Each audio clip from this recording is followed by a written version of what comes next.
नमस्कार दोस्तों, सफलता सुविधा चैनल में आप सभी का हार्दिक स्वागत है।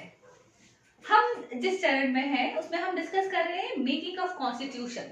तो जब हम कॉन्स्टिट्यूशन के निर्माण की बात करते हैं तो कुछ चीजें थी जो हमने कल अपनी क्लास में देखी थी और आज जो हम देखने वाले हैं मेकिंग ऑफ कॉन्स्टिट्यूशन में कॉन्स्टिट्यूएंट असेंबली यानी संविधान निर्मात्री सभा।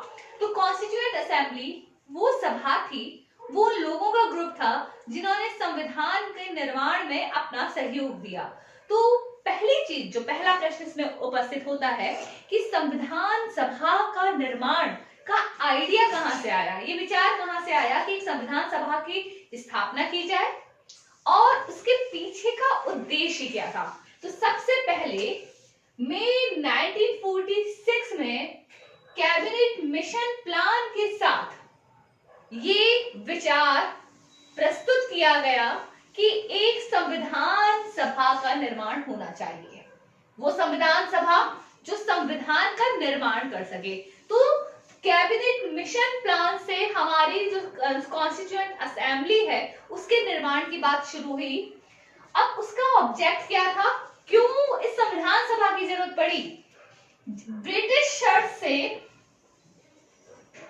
जो सोवरेन पावर है वो इंडियन हैंड्स में कैसे सौंपी जाए, यानी अभी तक जो सत्ता ब्रिटिशर्स के पास थी वो पावर, वो सोवरेनिटी, वो संप्रभु शक्ति ब्रिटिशर्स से इंडियन हैंड्स में पहुंचाने के लिए एक विधायन की या एक सर्वोच्च विधि की जरूरत थी, जिसके निर्माण के लिए प्लान बनाया गया था या विचार रखा गया था कैबिनेट मिशन प्लान में। ठीक है, तो ऑब्जेक्ट क्या था?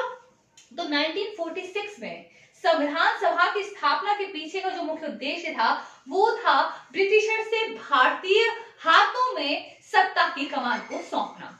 ओके, अब आगे हम देखते हैं कि जब हम बात करते हैं तो जब संविधान सभा के सदस्य कौन होंगे, उसके लिए इलेक्शन किए गए।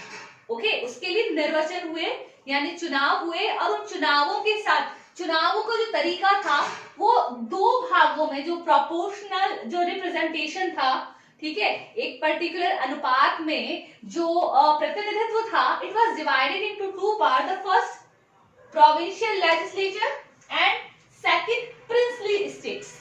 तो जो प्रॉपर जो पूरा इंडिया था या हम कहें ब्रिटिश भारत था, उन्हें दो भागों में उन्हें बांटा गया। उन दो भागों में पहले में प्रोविंशियल लेजिस्लेचर की बात और सेकंड में प्रिंसली स्टेट की बात की गई।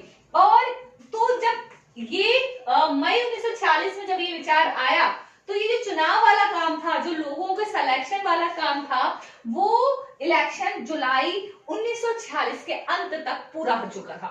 ओके, यानी मई में कैबिनेट मिशन प्लान आया जहां पे एक विचार रखा गया कि कॉन्स्टिट्यूएंट असेंबली की स्थापना करनी है ताकि वो भारत के लिए कॉन्स्टिट्यूशन का निर्माण कर सके और उसके लिए उस संविधान निर्मात्री सभा के सदस्य कौन होंगे उसके लिए इलेक्शन रखा गया और इलेक्शन के बाद में वो इलेक्शन समाप्त हो गया जुलाई 1946 तक।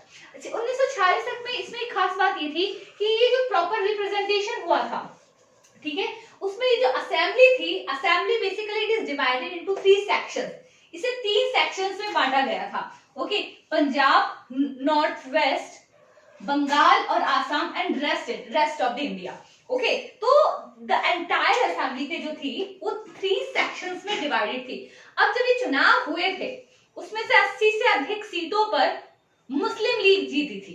ठीक है, मुस्लिम लीग ने इतनी सीटों पर जीतने के बावजूद भी असेंबली में हिस्सा नहीं लिया।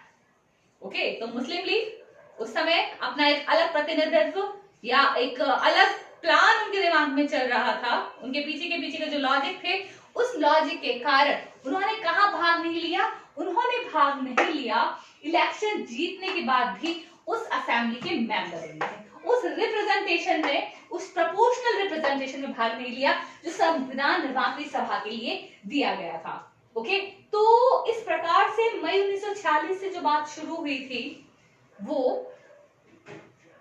एक कमेटी का रूप लेकर हमारे सामने उपस्थित हुई 9 दिसंबर 1946 को। इस कॉन्स्टिट्यूएंट असेंबली के 12 सेशंस हुए थे। कितने सेशंस हुए थे? टोटल 12 सेशन हुए थे, जिसमें जो प्रथम अधिवेशन, जिसे हम अधिवेशन कह सकते हैं, या जो राउंड टेबल सिटिंग की हम बात करते हैं, तो जनरली जो राउंड सिटिंग जो थी, जो बैठकें हुई, जिन्हें हम कह सकते हैं सेशन, या जो सत्र हुए, ये जो टोटल 12 सत्र आयोजित हुए थे, वो 12 सत्र मतलब कई कई दिन तक के थे, ठीक है। जैसे 9 दिसंबर से लेकर 23 दिसंबर तक एक सत्र चला, तो इस तरीके से टोटल कितने सत्र, 12 सत्र इसमें असेंबली के आयोजित हुए थे।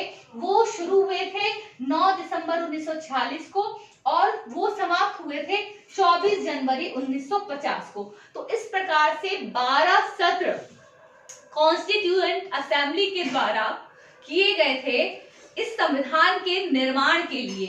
इनमें कितने सदस्य थे, कितनी कमेटीज थी, और इसके अन्य जानकारी के साथ कॉन्स्टिट्यूएंट असेंबली के आगे के, यानी इस असेंबली में जो कमेटीज बनाई गई थी, ठीक है, इनके जो व्यक्ति थे जिन्हें पर्टिकुलर पोजीशन पर अपॉइंट किया गया था, अध्यक्ष के रूप में, अन्य सदस्यों के रूप में, ओवरऑल कमेटी के अध्यक्ष के रूप में, उनके बारे में हम डिस्कस करेंगे अपनी अगली क्लास में, मेकिंग ऑफ कॉन्स्टिट्यूशन। बने रहिए सब हमारी चैनल सफलता सुविद्या में हमारे साथ। हमारा चैनल सब्सक्राइब कीजिए, लाइक कीजिए, शेयर कीजिए। Thank you so much.